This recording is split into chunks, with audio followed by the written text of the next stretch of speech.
BTR गोरोबथानि मोनफ्रोमबो दफाखौनो गुसुं समनि गेजेराव मावफुंजोबनांगोननि थाखाय भारतनि नखर बिफाननि बोसोनगिरि बिथांजों गुवारै सावरायदों।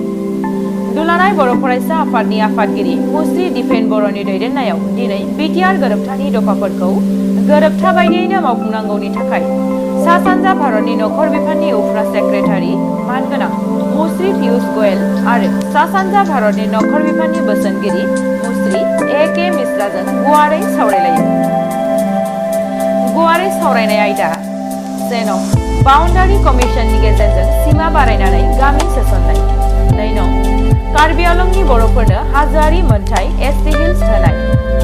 3 एनडिएफबिनि गायसनगिरि आफादगिरि रन्जन दैमारिजों लोगोसे जेलाव थानाय गासैबो लिडार केडारफोरखौ दिहुननाय।